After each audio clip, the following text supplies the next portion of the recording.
Video शुरू करने से पहले हमारे चैनल को लाजमी सब्सक्राइब करें और इस नावल की अगली एपिसोड देखने के लिए ज़्यादा से ज़्यादा चैनल को सब्सक्राइब करें। हैना ने हल्के से मुस्कुराकर कहा, अलीशा तुम बहुत ज़्यादा सोच रही हो। शायद तो बस कभी कभार घर आ जाता है। फैमिली वाला मामला है। तुम्हें पता है ना कि मेरा शौहर कितना मसरूफ़ रहता है। कभी घर पर होता ही नहीं। बस थोड़ी सी बातचीत, चाय पीकर चला जाता है। इसमें कोई गलत बात नहीं। अलीशा ने एक लम्हे को हैना की आंखों में देखा, जैसे वो इसके दिल की बात पढ़ना चाह रही हो। फिर आहिस्ता से बोली, ठीक है हैना, बस तुम खुश रहो यही काफ़ी है। मगर एक बात याद रखना, लोग बाहर बहुत कुछ कहते हैं। तुम्हारे मोहल्ले में भी कुछ लोग तुम दोनों को देखकर बातें बनाते हैं। हैना का चेहरा एक लम्हे के लिए सख्त हो गया, मगर फौरन मुस्कुराहट वापस ले आई। अरे यार, लोगों की बातें तो चलती रहती हैं। मैं तो बस अपनी जिंदगी जीना चाहती हूँ। तुम भी तो जानती हो कि मेरी शादी वैसे भी बस नाम की है। अलीशा ने सर हिलाया, मगर इसकी आंखों में अब भी वही बेचैनी थी। वो उठकर खड़ी हुई और दरवाजे की तरफ बढ़ी। ठीक है, मैं चलती हूँ। बस ख्याल रखना अपना, और अगर कभी कोई बात हो तो मुझे बताना। हैना ने इसे गिले लगाया और कहा, जरूर यार, तुम भी अपना ख्याल रखना। अलीशा बाहर निकल गई तो हैना ने दरवाज़ा बंद किया और दीवार से टेक लगाकर खड़ी हो गई। इसके चेहरे पर मुस्कुराहट गायब हो चुकी थी। वो आहिस्ता से बड़बड़ाई, खुदा करे कोई गलत फहमी ना हो जाए, वरना सब कुछ बर्बाद हो जाएगा। वो कमरे की तरफ मुड़ी तो इसकी नज़र फर्श पर पड़ी, एक छोटी सी चीज़ पर पड़ी, एक चाबी जिस पर शाहिद का नाम कंधा था। हैना ने फौरन उसे उठाया और जेब में डाल लिया, मगर उसके दिल में एक अजीब सी बेचैनी जाग उठी। हैना ने सर हिलाकर कहा, तुम बिल्कुल ठीक कह रही हो अलीशा, इज्जत से बढ़कर कुछ नहीं। मगर जिंदगी में कभी कभार ऐसे लम्हे आते हैं जब इंसान सोचता है कि बस थोड़ी सी खुशी, थोड़ा सा सुकून, क्या गलत है इसमें। अलीशा ने एक गहरी सांस ली और फोन की स्क्रीन हैना की तरफ बढ़ा दी। ये देखो, ये मैसेज सुबह आया था। नंबर अनजान है, मगर इसमें तुम्हारा नाम था। हैना ने फोन थामा और मैसेज पढ़ा। इसका चेहरा एक लम्हे में पीला पड़ गया। मैसेज था, हैना को बता देना जो राज वो छुपा रही है वो ज्यादा देर नहीं छुप सकेगा। इतने में हैना का फोन बज उठा। इसने स्क्रीन देखी तो नंबर वही था जो अलीशा के फोन पर आया था। वो फोन खामोश करके जेब में डाल दिया। कोई अहम नहीं, बस कोई इश्तिहार होगा। अलीशा ने हैना की आंखों में देखा। वो जानती थी कि हैना झूठ बोल रही है। हैना, तुम मुझ पर भरोसा करती हो ना? अगर कुछ भी हो तो मुझे बता देना। मैं तुम्हारी दोस्त हूँ। हैना ने मुस्कुराकर सर हिलाया, मगर उसकी मुस्कुराहट में पहले जैसा एतमाद नहीं था। हाँ यार, जरूर। अब तुम चलो, देर हो रही है। अलीशा उठी और दरवाजे की तरफ बढ़ी। बाहर निकलने से पहले एक बार मुड़कर देखा। हैना खिड़की के पास खड़ी थी, बाहर देख रही थी जैसे कोई ढूंढ रही हो। जब दरवाजा बंद हुआ तो हैना ने फोन निकाला। इसमें वही नंबर देखा। एक नया मैसेज आया था, अभी तो सिर्फ शुरुआत है, अगला कदम तुम्हारा शौहर देखेगा। हैना का हाथ कांप गया। फोन फर्श पर गिर गया। कमरे में सिर्फ उसकी सांसों की आवाज गूंज रही थी। कौन था वो, और ये राज कब तक छुपा रहेगी? अलीशा ने एक लम्हे को सोचा, फिर आहिस्ता से बोली, ठीक है, शुक्रिया हैना, तुम दोनों की दोस्ती देखकर अच्छा लगता है। बस मैं चलती हूँ, अब देर हो रही है। हैना ने इसे गिले लगाया और कहा, जरूर यार, कभी भी आ जाना, और हाँ, व्हाट्सएप पर मैसेज करना। अलीशा बाहर निकली तो हैना ने दरवाज़ा बंद किया। उसने एक गहरी सांस ली और कमरे में इधर उधर देखा। इसका दिल अब भी धड़क रहा था। वो फोन उठाकर देखने लगी। वही अनजान नंबर से एक नया मैसेज आया था। अब तुमने इसे भी शामिल कर लिया, बहुत अच्छा। अब देखते हैं कौन कितना देर छुपा सकता है। हैना का हाथ कांप गया। इसने फौरन नंबर ब्लॉक करने की कोशिश की, मगर फिर रुक गई।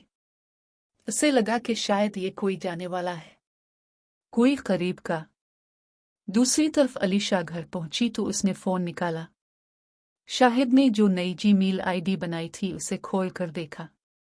इनबॉक्स में एक वेलकम ईमेल थी, मगर इसके नीचे एक और ईमेल था। भेजने वाला एक अजीब एड्रेस जिसमें लिखा था। ईमेल का सब्जेक्ट था हैना का राज। तुम्हें भी जानना चाहिए। अलीशा ने एक लम्हे को हिचकिचाहट, फिर ईमेल खोली। अंदर सिर्फ एक लाइन थी। शाहिद सिर्फ दोस्त नहीं, वो तुम्हारी जिंदगी बदल सकता है। पूछो हैना से वो क्यों इतना घबराती है जब तुम उसका नाम लेती हो। अलीशा का दिल धक से रह गया। इसने फोन बंद की। बिल्कुल ठीक कह रही हो, इसीलिए तो मैंने शाहिद को चुना। वो जानता है मेरी हर बात को और कभी धोखा नहीं देगा। इतना में अलीशा का फोन बज उठा। एक नामालूम नंबर से मैसेज आया था। अलीशा ने फोन खोला तो इसका चेहरा पीला पड़ गया। हैना ने देखा तो पूछा, क्या हुआ? कौन है? अलीशा ने फोन हैना की तरफ बढ़ाया और आहिस्ता से बोली, ये देखो ये मैसेज। इसमें मेरी एक तस्वीर है जो आज ही शाहिद ने देखी थी, और लिखा है, अब तुम्हारी बारी है। हैना के हाथ कांपने लगे। ये कैसे मुमकिन है? शाहिद तो अभी गया है। अलीशा ने घबरा कर कहा। हैना, मुझे लगता है कोई हम दोनों को देख रहा है। ये मैसेज किसने भेजा? हैना ने मुस्कुराकर कहा, शाहिद मेरी हर बात का एहतराम करता है, मेरा राज रखने वाला भी है। काश तुम्हें भी कोई ऐसा मिल जाए जो तुम्हारे दुख बांट सके, गुपशुप कर सके। जब कोई सच्चा साथी मिल जाए तो जिंदगी वाकई पर सुकून हो जाती है। अलीशा ने सर हिलाकर पूछा, शाहिद वाकई अच्छा लगता है? वो काम क्या करता है? हैना ने फौरन जवाब दिया, वो कंप्यूटर इंजीनियरिंग का कोर्स कर रहा है। बहुत अच्छा और मेहनती लड़का है। अलीशा ने थोड़ी देर सोचकर कहा। हैना, शाहिद से कहो ना कि मुझे एक जीमेल आईडी बना दे। मैंने सोचा है कि थोड़ा ऑनलाइन इस्तेमाल करूंगी। हैना ने हंसकर आवाज लगाई, शाहिद जरा उधर आओ। ये शाहिद अंदर आया। हैना ने बात बताई तो शाहिद ने अलीशा से नंबर लिया। जल्दी से इसकी जीमेल, फेसबुक और व्हाट्सएप आईडी बना दी। शाहिद ने अलीशा की तरफ देखकर कहा, बस हो गया। ये रहे आपके नए अकाउंट्स, चेक कर लो। अलीशा ने शुक्रिया कहा, मगर उसके चेहरे पर एक हल्की सी बेचैनी थी। शाहिद बाहर चला गया तो अलीशा ने आहिस्ता से पूछा, और शाहिद ने मेरे मोबाइल से कुछ तो नहीं किया ना? मेरी कुछ तस्वीरें और वीडियोस तो नहीं देखे? शाहिद ने वापस आकर मुस्कुराकर कहा, अरे अलीशा, मैं ऐसा कुछ नहीं करता। तुम शायद किसी से डर रही हो। किसी ने तुम्हें धोखा दिया होगा, इसीलिए ये खौफ है। अलीशा ने गहरी सांस ली और बोली, किसी का क्या पता चलता है आजकल। चेहरे पर सब अच्छे लगते हैं मगर पीछे कुछ भी हो सकता है। हैना ने बात बदलते हुए कहा, यार अलीशा, फिक्र मत करो। शाहिद ऐसा नहीं है, वो वाकई अच्छा है। इतना में अलीशा का फोन दोबारा बज उठा। एक नामालूम नंबर से नया मैसेज आया। अलीशा ने फोन खोला तो इसकी। वो कंप्यूटर इंजीनियरिंग का कोर्स कर रहा था। बहुत मेहनती और ज़हीन लड़का था, सबकी नज़र में अच्छा। अलीशा ने कुछ देर सोचने के बाद हैना से कहा, हैना, शाहिद से कहो ना कि मुझे एक जीमेल आईडी बना दे। मैंने सोचा है कि थोड़ा ऑनलाइन इस्तेमाल करूंगी। हैना ने हल्का सा हंसकर आवाज लगाई, शाहिद जरा उधर आओ। और शाहिद कमरे में आया।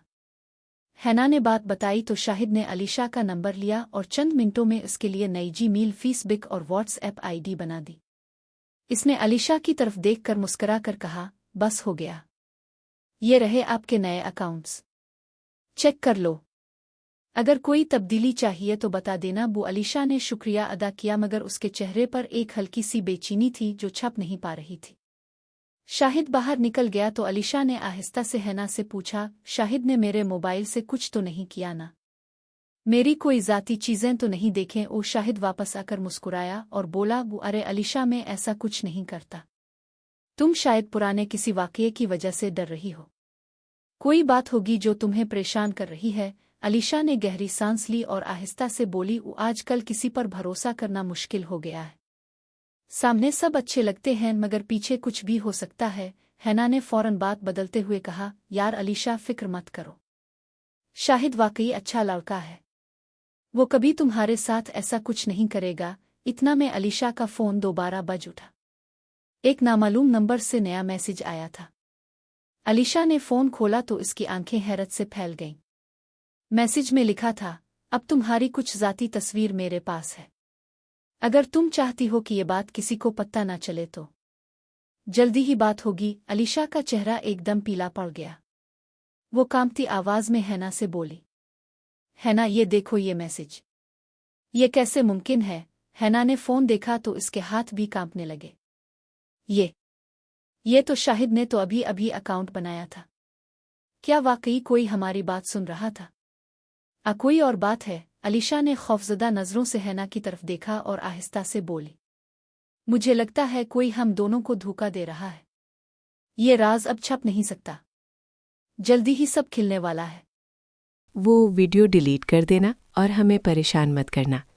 अब मैं क्या बोलता अपनी अम्मी को? मैं तो लंबी प्लानिंग बना के बैठा हूँ। मैंने कहा मैं डिलीट कर दूंगा, लेकिन मेरी एक शर्त है। फिर मेरी अम्मी कहने लगीं, क्या शर्त है बताओ? मुझे वो 2 शर्तें तुम्हारी मान तो रही है ना? 1 लाख रुपए दे दिए हैं और दूसरी भी आज रात पूरी हो जाएगी। मैंने कहा अम्मी, मैं आपके साथ एक दफ़ा वो करना चाहता हूँ कि। मेरी अम्मी कहने लगीं, क्या करना चाहते हो? खोल कर बताओ। मैंने कहा अम्मी, वो ही जो निकल कर रहा था। फिर मेरी अम्मी कह रही है, फ़राज़, तुम्हें मैंने पहले भी बताया था कि मैं तुम्हारे साथ नहीं कर सकती। मैंने कहा अम्मी, क्या फ़र्क पड़ता है, आपने उसके साथ भी तो किया है ना। फिर मेरी अम्मी कह रही थी, उसकी बात अलग है, वो गैर इंसान है और तुम मेरे बेटे हो। मैंने कहा अम्मी, मुझे भी अब गैर इंसान समझ लें, लेकिन मुझे ये काम करना है। फिर मेरी अम्मी कहने लगीं, अगर यही बात है तो फिर वो वीडियो तुम जिसको दिखाना चाहते हो दिखा दो, क्योंकि मैं तुम्हारे साथ वो काम कभी नहीं करूँगी। लेकिन फिर मैंने सोचा कि मेरे पास जो वीडियो थी वो इतनी वाज़े नहीं थी। उस वीडियो में तो कुछ ऐसा था भी नहीं जिससे मैं उनको डरा पाता। फिर मैं चुप हो गया। फिर मेरी अम्मी वहाँ से चली गई। फिर इतने में फ़ोन पर बात होने लगी। मैंने देखा तो मेरी भाभी का फ़ोन था। मेरी भाभी कहने लगी, फ़राज़, तुमने तो चक्कर नहीं लगाया। मैंने कहा भाभी, वो भाई अब की तरफ था ना, उसमें क्या करने आता। फिर मेरी भाभी कहने लगी, आज रात भाई तुम्हारे घर आ रहा है तो मैं आज फिर अकेली हूँ, तुम आज ही आ जाना। ये सुनकर मैं और भी परेशान हो गया, क्योंकि मैं तो उनको भी भूल गया था कि आज रात वो मेरा काम करवाए, और इधर से भाभी बुला रही थी। तो फिर मैंने कहा, भाभी, आज रात को मैं अब्बू के साथ उसकी दुकान पर जा रहा हूँ, क्योंकि वहाँ पर सामान आ रहा है तो शेल्फ कराना है। तो मेरी भाभी कहने लगी, वो तो कल रात नहीं करता था तुम्हारा भाई, तो कह रहा था कि कल हम इस्लामाबाद हैं तुम्हारे अब्बू की दुकान का। मैंने कहा, भाई, कुछ कल आया था और कुछ आ जाएगा। अगर वो सामान नहीं आया तो मैं घर आ जाऊँगा, अब्बू से पूछकर आपको बताता हूँ। फिर वो भी कहने लगी, मैं तुम्हें बहुत याद कर रही हूँ। तुमने जिस तरह मुझे सुकून पहुँचाया था, मुझे तो तुमने जन्नत की वादियों में सैर करवाई थी। तुम्हारे भाई ने 2 दफ़ा मुझे छुआ है, लेकिन उसके साथ मुझे वो सुकून नहीं मिला जो तुम्हारे साथ मिला था। मैं तो कहती हूँ फ़राज़, तुम्हारे भाई को रास्ते से हटा देते, हम दोनों उम्र भर शादी कर लेते। मैंने कहा, भाभी अब क्या कह रही हैं? फिर मेरी भाभी ने बात बदलते हुए कहा, मैं तो मजाक कर रही थी, लेकिन मुझे ऐसे लगा कि जैसे भाभी बिल्कुल सीरियस बात कर रही थी। मैंने कहा, भाभी, कोई इस तरह का भी मजाक करता है? क्या करूँ हुन्नी फ़राज़, अब छोड़ भी दो, मजाक नहीं करूँगी तुम्हारे साथ। मैंने कहा, कोई बात नहीं। फिर मेरी भाभी मुझसे पूछने लगी, और आलिया के साथ तुम्हारी 2 सलाम हो गई है क्या? ये सुनकर मैं तो घबरा गया। मैंने समझा कि शायद आलिया में मेरी भाभी को बता तो नहीं दिया हमारे रिश्ते के बारे में। फिर मैंने कहा, क्यों भाभी, क्या हुआ? तो मेरी भाभी कहने लगी, आलिया आज काम पर आई थी तो तुम्हारे बारे में बातें कर रही थी। मैंने कहा, क्या बोल रही थी? फिर भाभी कहने लगी, आलिया बोल रही थी कि फ़राज़ साहब आपके देवर बहुत खूबसूरत है, पढ़े लिखे हैं, समझदार और ज़हीन इंसान हैं, तुमने उसके साथ वक्त गुजारा होगा, इतनी बातें भी हुई होंगी। मैंने कहा, भाई नहीं, असल में बात वो नहीं है, बात यह है कि वो काम वाली है, उसने पहली दफ़ा पढ़ा लिखा बंदा देखा है। अब वो ऐसे माहौल में रहती है, उसके आसपास जो मर्द होते हैं तो साफ़ सुथरे नहीं होते, देहाती टाइप होते हैं। उस दिन जब मैं बाहर सो रहा था तो आई थी, बस थोड़ी सी देर वहाँ पर बातचीत हुई थी, तो शायद इसीलिए तारीफ़ें कर रही थी, और वैसे भी ऐसी कोई बात नहीं है, वो काम वाली है और आप एक मलकाज़ादी हो, उसका और आपका जोड़ कहाँ बनता है। मैं अपनी भाभी की तारीफ़ें कर रहा था। फिर मेरी भाभी कहने लगी, मैं उसके साथ खुद का मवाजना तो नहीं कर रही, तुम मुझ पर इल्ज़ाम तो नहीं लगा रहे हो? मैंने कहा नहीं नहीं भाभी, मैंने समझा कि शायद आप ऐसा सोचेंगी, इसीलिए मैं आपको बता रहा हूँ। फिर मैंने फ़ोन बंद किया। मैंने कहा बब्बू से बात करके आपको बताता हूँ। फिर मैंने उस दिन उस दुकान वाले को फ़ोन किया, बात हुई, वो लड़की मान गई है। लेकिन यहाँ एक और मसला हो गया है, उसके घर मेहमान आए हुए हैं। अब्बू पता नहीं आज चाहते हैं, आए नहीं। अगर वो चले गए तो वो बुला लेगी, नहीं तो कल बुलाएगी। ये सुनकर मैं परेशान हो गया। मैंने कहा हाँ करवाना कर, बात तय की कर, ये क्या बता रहे हो कि वो भी हो सकता है और नहीं भी। तो वो कहने लगा जैसे आगे से मैंने सुना है वैसे मैं आपको बताऊंगा। अब मैंने कहा पता नहीं कहाँ से काम होता भी आया नहीं और यहाँ भी शिकार आया हुआ था, वो भी हाथ से निकलना चाहे। फिर मैंने कहा वो बताएं आज होता है आए नहीं, अगर उसके मेहमान चले गए तो बुला लेगी, नहीं तो कल का रख लो। फिर मैंने कहा अच्छा ठीक है। फिर उसके बाद मैंने भाभी को कॉल किया। मैंने फिर उससे झूठ बोला। मैंने कहा कि अभी अभी मेरी अब्बू से बात हुई थी, वो कह रहा था कि रात को 9 बजे पता लगेगा कि सामान कहाँ है, आज तो लाजिम मिलेगा। तो फिर मैंने उनसे पूछा क्या तुम्हारा सामान नहीं आ रहा आज? तो वो कहने लगा कल रात आ गया और वो शेल्फ भी करवा दिया था। फिर मैंने बात बदलते हुए भाभी को कहा, मैंने कहा भाई शायद फिर अब्बू मुझे झूठ इसीलिए बोल रहा है कि कहीं मैं आपकी तरफ आ जाऊँ। फिर मेरी भाभी कहने लगी हाँ ये ठीक कह रहे हो, इसीलिए मैंने भी उसको मना कर दिया है। मैंने तुम्हारे अब्बू को कहा है कि मेरा भाई आज घर पर है तो आज मुश्किल है। क्या भाभी आप उसे साफ साफ इनकार क्यों नहीं करती थी, आपने क्यों सहारों में रखा हुआ है? तो मेरी भाभी कहने लगी फराज मैं उससे एक तमन्ना नहीं कर सकती, क्योंकि मैंने 2-3 दफ़ा उसके साथ वो काम कर लिया है। अब आहिस्ता आहिस्ता ही जान छूटेगी ना। अगर एक दिन मैं उसको मना कर दूंगी तो वो कोई शक ना कर ले, और वैसे भी उसको थोड़ा सा शक हो गया है, वो तुम्हारे बारे में मुझसे पूछ रहा था। फिर मैंने कहा मेरे बारे में शक पड़ गया, वो मेरा कुछ नहीं बिगाड़ सकता। मैं नहीं रहता उसे, और वैसे भी मेरा अब्बू मुझे बिल्कुल अच्छा नहीं लगता। तो मेरी भाभी कहने लगी चलो अगर मैं तुम्हारे अब्बू के साथ वो काम कर रही हूँ तो तुम्हें क्या फ़र्क पड़ता है, तुम्हारा काम तो चल रहा है ना। मैंने कहा नहीं भाभी, इस तरह अच्छा नहीं लगता, अब समझिए इस बात को। फिर मेरी भाभी मुस्कुराकर कहने लगी अभी तो मैं तुम्हें कह रही थी कि तुम हमेशा हमेशा के लिए मुझे अपना बनाना चाहो, अपने भाई को रास्ते से हटा दो। मैं ना अभी ज़रा सी बात पर आ गई, अभी तो अब कह रही थी कि मैं मजाक कर रही हूँ। तो मेरी भाभी कहने लगी कि तुम्हें मजाक कर रही हूँ, लेकिन अगर तुम हाँ करोगे तो मैं ज़रूर इस बारे में सोचूंगी। मैंने कहा भाभी इस तरह अपना सजाइए, ये अच्छी बात नहीं है। आपको छोड़ना है तो छोड़ सकती हैं, इसको रास्ते से हटाने की क्या ज़रूरत है। मेरी भाभी कहने लगी वैसे वो मुझे छोड़ेगा भी नहीं, वो भी मेरे ऊपर फ़िदा हो गया है। वो कहता है तुम्हारे बगैर एक दिन भी नहीं रह पाऊंगी। तुम्हें लगता है कि वो मुझे छोड़ देगा? कि मैंने कहा भाभी चलो बात की बात है, बाद में देखेंगे, अभी तो इस बात को बंद करो। फिर मेरी भाभी कह रही हाँ बताओ ना, जा रहे हो आए नहीं? मैंने कहा अब मुझसे बात हुई थी, वो तो 9 बजे का कह रहा था, क्या आपको पता है अगर मैं वहाँ जाता हूँ तो पीछे से फ़ोन ना कर दे। फिर मेरी भाभी कहने लगी अभी तो तुम खुद कह रहे थे कि तुम उनसे नहीं डरते। तो मैंने कहा भाभी डरता नहीं हूँ, लेकिन फ़िलहाल मैं उनके घर में रहता हूँ और ख़र्चा भी उन्हीं से लेता हूँ, मैं कैसे उन्हें मना कर सकता हूँ। और जिस दिन मेरी कहीं अच्छी नौकरी मिल जाएगी, मैं अच्छा कमाना शुरू हो जाऊँगा, तब मुझे उनकी कोई ज़रूरत नहीं पड़ेगी। तो फिर मुझे मेरी भाभी कहने लगी चलो ये भी मसला तुम्हारा हल करवाती हूँ, मैं अपने भाई से बोल दूँगी उनके ऑफ़िस में तुम्हारी जो बातें हैं, जो मैंने कभी अब कहा भाई अभी घर नहीं आया, वो ऑफ़िस के काम के सिलसिले में इस्लामाबाद आया हुआ है, तो 5 दिन अभी मज़ीद वहाँ पड़ेगा। मैंने कहा ठीक है भाभी, अब बात करें, अपने भाई से अगर मेरी नौकरी लग जाती है तो फिर मैं अब्बू से नहीं करूँगा। फिर अच्छा ठीक है, उसे आने दो, मैं बात करती हूँ। मैंने कहा भाभी फिर मैं आपको 9 बजे बताता हूँ। कहा हाँ ठीक है। फिर इतने में मैं बाहर आया तो मेरी अम्मी किचन में खाना बना रही थी। मुझसे कहने लगी बताओ इस इनकार से फ़ोन पर बात हुई थी? मैंने कहा हाँ, मैंने कहा था उनको, लेकिन वो कह रहा था कि आज पता नहीं है या नहीं, आई नहीं, कन्फर्म नहीं है। फिर वो कह रहा हूँ मुझे किसी ने बताया है इस लड़की के मेहमान आए हुए हैं। अब ये सुनकर मैं हैरान हो गया। इधर से मेरी अम्मी ये कहती थी कि मैं परेशान होंगी, लेकिन बार बार उससे फ़ोन पर बातें भी कर रही थी। लेकिन मैं भी यही चाहता था कि उनके साथ ताल्लुकात कायम रखूं और मैं कोई बड़ा सबूत हाथ कर लूं। दोस्तों, इस कहानी की आखिरी किस्त देखने के लिए इस चैनल को सब्सक्राइब कर दीजिए। फिर वो अपने काम में मसरूफ़ हो गई। मैंने सोचा कि कुछ देर आराम कर लूं। इतने में मेरा फ़ोन बजा। मैंने देखा तो वही दुकान वाला था। मैंने कहा हाँ बोलो। वो बोला सर मामला थोड़ा पेचीदा हो गया है। लड़की के मेहमान तो चले गए हैं, लेकिन वो कह रही है कि आज वो खुद तैयार नहीं, थोड़ा बुखार है उसे। मैं गुस्से से बोला ये तुमने पहले क्यों नहीं बताया, मैंने तो सब तैयारी कर रखी थी। उसने माजरत की और कहा कल शाम तक बात पक्की कर देता हूँ। फ़ोन रखते ही मेरा जहन भाभी की तरफ गया। मैंने सोचा कि 9 बजे से पहले ही उन्हें कॉल करके चेक कर लूँ। मैंने कॉल की तो उन्होंने फ़ौरन ही रिसीव कर ली। उनकी आवाज़ में एक अजीब सी घबराहट थी। उन्होंने कहा, फ़राज़ कहाँ हो? मैंने कहा, घर पर हूँ। आप? वो बोली, मैं भी घर पर हूँ, लेकिन तन्हा नहीं। तुम्हारे भाई का एक दोस्त यहाँ आया हुआ है, बहाने से बात कर रही हूँ। मैंने पूछा, क्या मसला है? वो चुपके से बोली, मसला ये है कि तुम्हारे भाई को शक हो गया है। उसने आज मुझसे पूछा था कि तुम अकेले मेरे पास क्यों आते रहते हो। मैंने कहा, तुम मुताला के लिए आते हो, लाइब्रेरी में किताबें कम हैं, लेकिन वो माना नहीं। मैंने कहा, तो फिर आज का प्रोग्राम मनसूख, मैं नहीं आऊँगा।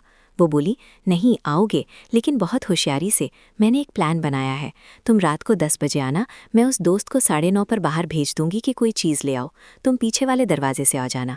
मैंने हिचकिचाते हुए कहा, भाभी ये ठीक नहीं, पकड़े गए तो दोनों की ज़िंदगी बर्बाद हो जाएगी। उन्होंने इसरार किया, डरने वाली कोई बात नहीं, मैं सब संभाल लूँगी, तुम बस आ जाओ। मैंने हाँ में सर हिलाया और फ़ोन रख दिया। फिर शाम हुई, अम्मी ने खाना दिया। मैंने बहाना किया कि सर में दर्द है और कमरे में आकर लेट गया। मेरा दिमाग उसी प्लान में घूम रहा था। इतने में एक और कॉल आई। ये आलिया थी।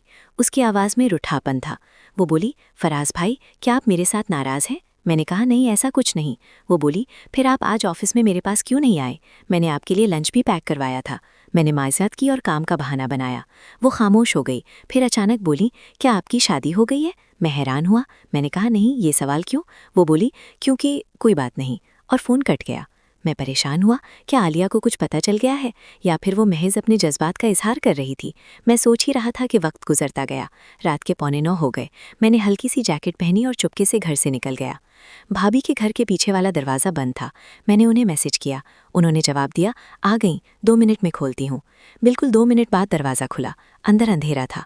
भाभी ने मेरा हाथ पकड़कर जल्दी से अंदर खींचा और दरवाज़ा बंद कर दिया। वो काँप रही थीं। उन्होंने कहा, चलो जल्दी से ऊपर। हम सीढ़ियाँ चढ़कर एक कमरे में पहुंचे। ये उनका ज़ाती बेडरूम था। हल्की सी लाइट चल रही थी। उन्होंने दरवाज़ा अंदर से लॉक कर दिया। वो मुझसे लिपट गईं। वो बोली,